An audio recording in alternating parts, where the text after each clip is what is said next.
Most people think dry pork chops come down to seasoning. Not enough flavor, wrong rub, maybe even the wrong cut altogether. But right now, we're about to show you why that's not the real problem. Today we've got 26 pork chops we're cooking, and we're running these in batches. And if you've ever struggled with dry pork chops, this is exactly where things go wrong. Because what most people do is throw these straight over direct heat, cross their fingers and hope for the best. Now don't get me wrong, you can cook pork chops that way, just like a chicken breast, but your margin for error gets a little tighter, and that's where most people lose the moisture. So instead of starting with the fire, we're starting with the protein. Right now, we're seasoning in layers, and this part matters more than people think. Let's first hit these with some kosher salt and let that sit for about 10 minutes. That gives the salt time to start working into the surface instead of just sitting on top.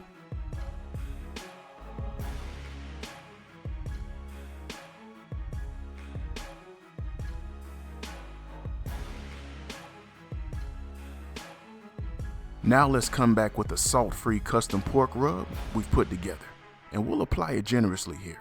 This gives us control over flavor without overloading the meat. If you want the full recipe to the rub we're using today, we'll drop a link down below in the description for you to go check it out. Now while that seasoning's working, let's build our fire. We're not rushing this part, because this is where most cooks are won or lost. We're going to start with one chimney of lit charcoal to establish a base. Then we'll build around that to create a steady, controlled heat. Instead of going straight, direct, high heat, we're setting up this grill for indirect cooking. Think of this more like a controlled roast than a sear. And if your grill temperatures are always jumping around, this is usually why. The fire isn't set up to be stable, so you end up chasing it the entire cook. Our goal today is to keep this cook above 300 degrees Fahrenheit. But the key is that it's steady, not spiking, not crashing, just consistent heat. Now let's get these pork chops on the grill. And this is where timing becomes important. Right after they go on, we're adding our wood. This early phase of the cook is when the meat absorbs the most smoke. If you wait too long, you miss that window completely. We're using a chunk of hickory and apple wood here. This is going to give us a balance of stronger smoke and a little sweetness layered in. So we're gonna let this batch of pork chops go for about 30 minutes. So I wanna let it go for 30 minutes. We've already added our wood. Today we're going with hickory and a little apple, right? We've already added our wood, and I wanna let it soak in first 30 minutes, and then I'm gonna come in and do a temperature check, right? We're gonna do a temp check at the 30-minute mark, just see how we're doing. Then at that point, we can rearrange or make whatever adjustments we need to do to try to even out the cook. And one thing I think it'd be worthwhile to mention here is that temperature I'm going for in today's cook, I'm good between 300 degrees and 350 degrees. And the reason for that is I want to pace this cook, right? A pork chop is a leaner cut of meat. Lean, almost like a chicken breast. You know what I mean? It doesn't have the fats in there like a pork shoulder has, pulled pork, Boston butts, that kind of thing. So we have to be very attention to detail. You know what I mean? We have to pace this cook. What you don't want to do is to cook a pork chop so fast to where those muscle fibers tighten up on you too quickly. They draw the moisture out, and that's what's going to dry it out, and that's what's going to make it chewy. So you got to pace your cook. So what I mean by pacing a cook, pacing a cook means you understanding the cut of meat you're cooking and the relationship between three things: heat, time, and moisture, right? And that's why heat comes back to temperature. I want to pace this cook. 300 to 350 degrees should be just right for what we're going for today. Now, I'm looking at my ThermoPro thermometer I'm using to monitor grate-level temperature. And I've mentioned to you this before, right? If you're simply using the thermometer on your dome, you got to be careful, because that's going to read higher at the lid than we are at grate level. Because right now I'm looking over here, I'm around 320, 300. I'll give you guys a view of it. 320, 300 degrees at grate level. But the dome on the smoking champ is showing we're at 500 degrees, right? So be careful if you're trying to use the dome thermometer alone to measure temperature. You really need a reading at grate level. The dome thermometer is still useful, you know what I mean? It gives you a relative temperature. So you know that, hey, my fire's dipping off. It was this last time on the dome, now it's this. That's what I mean by relative temperature. But if you, no kidding, want to know what the temperature is at grate level, you got to get you a thermometer that can measure at grate level. So yeah, definitely keep that in mind. Now, instead of blasting these chops with direct heat, we're letting them cook in a controlled environment. Think of it like an air fryer, but with real fire and smoke. Now this right here is where indirect cooking really shines. The heat is more even, the moisture stays in the meat, and you're not dealing with flare-ups. Now don't get me wrong, you can absolutely cook pork chops over direct heat. But when you do, your fire management has to be dialed in, because things happen faster and mistakes show up quicker. If you've been struggling, this is why falling back to an indirect setup can help you build consistency first. Now, one thing you can add here is a moisture tray. Not to put moisture back into the meat, but to change the environment you're cooking in. It adds humidity and takes the edge off the heat, so that moisture doesn't rush out of the meat as fast. If you've ever had pork chops turn out tough, this is usually why. The muscle fibers tighten up too fast because the heat was too aggressive. So we're doing batch cooking today, you know what I mean? We don't want to overload the smoking champ, especially when you're cooking indirect like this, because we want to get that convection airflow. And the only way we get that convection airflow so it can circulate around our meat is that we got to have space. We can't have each piece all up on each other, right? So that's why spacing is important. And we already know we're going to cook in multiple batches, right? We got 26 total pork chops. And one thing I intended to do that I didn't do, that you can definitely do, is add a moisture tray, right? When you're doing pork chops like this. So I forgot to put it in there for this batch, but for the second batch, we may put it in there. Now, what a moisture tray is gonna do, it's not gonna just magically reintroduce moisture into the meat per se. But what it's gonna do, it's gonna change the environment that meat's cooking in. You know what I mean? So it's gonna make the environment less harsh by adding some moisture, by adding some humidity. You know what I mean? So it's not gonna be, as harsh of environment, so it's gonna take the edge off the heat in there a little bit, if you know what I mean. So that's what a moisture tray does for you.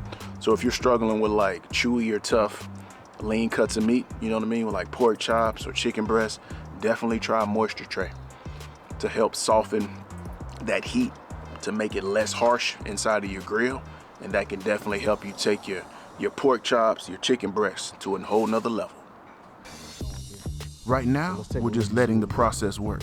We're monitoring the fire, making small adjustments, and not overreacting. I like the color I'm seeing right here. Color's looking good. But let's just get some reads and see where we are.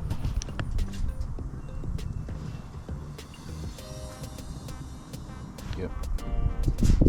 On the higher end right there. 147.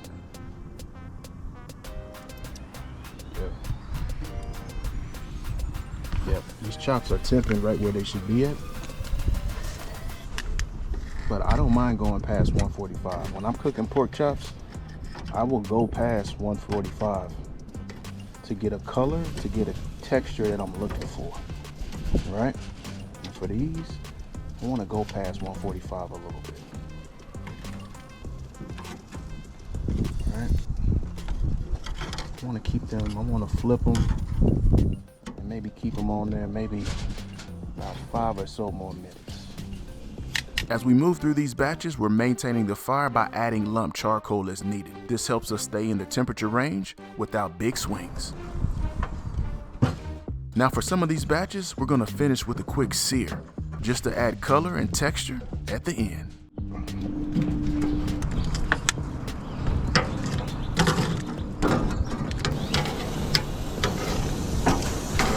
And this is the difference. We're not just relying on the sear to do the cooking. We're using it as a finishing step. Now, when it comes to doneness for pork chops, 145 degrees Fahrenheit is your safe to eat internal temperature. But that doesn't mean you've got to stop there every time.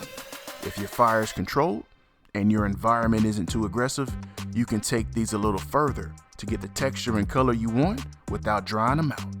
At this point, everything is working together. The fire is stable, the cook is controlled, and we're not guessing anymore. Oh yeah. Yeah, looking good. Oh yeah, got a nice healthy coal bed over there. I'm just checking her out. Yep. Let's get some temps.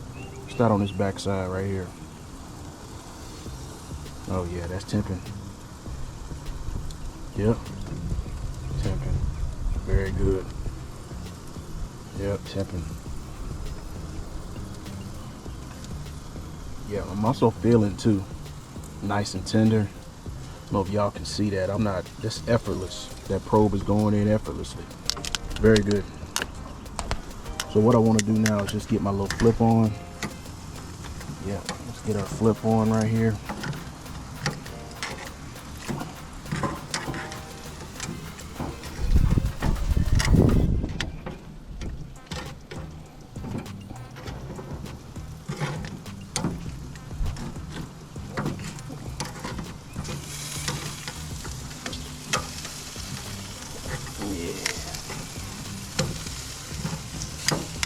These that have been close to the fire, let's just rearrange a little bit. Give these a little bit more color. And these right here, let's put them a bit closer to the fire. Give them a little bit more color on that back side. Looking good. There you go. Nice healthy coal bed. Let's close this up a little bit. Let these get a little bit more color. I'll be right back. Now let's take a look at the result. This is what happens when your process is dialed in. And as we see these, right, these were not directly over the coals. This is indirect action. Smoke roasted. Y'all see that? So cooking at maybe higher temperatures indirect than you're used to can definitely still give you a nice little crust, right? So let's go ahead and get these pulled, y'all. Oh yeah, I'm liking this. Color looks good, that texture looks good. Like this one, y'all see that? Y'all see that? Y'all see that nice char we got on there? Got a little flop to it. Oh yeah.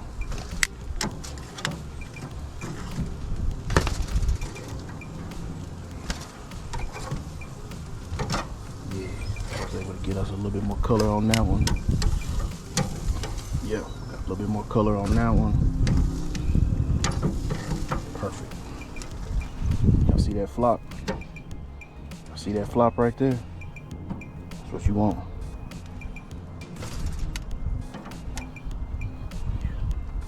I'll try this right here, y'all.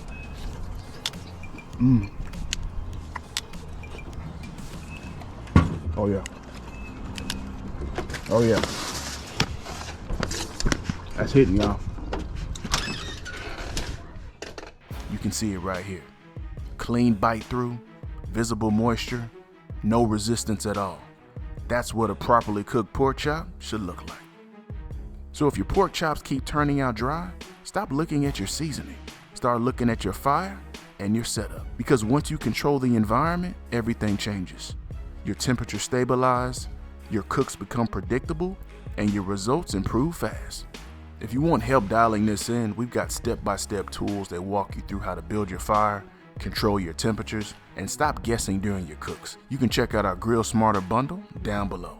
Now, if you're just getting started or still trying to figure things out, we've also got a library of starter grilling guides on a number of topics, including breaking down 5 common grilling mistakes and how to fix them. Either way, we're here to help you get more consistent results on your grill. Thank you so much for watching Daddy DIY Grilling. Until next time, grill boldly, serve proudly, and enjoy the process. I want to give a big shout out to our channel members. It's because of your generous support that we're able to keep creating and sharing these grilling resources. You're a huge part of this community, and we couldn't do it without you.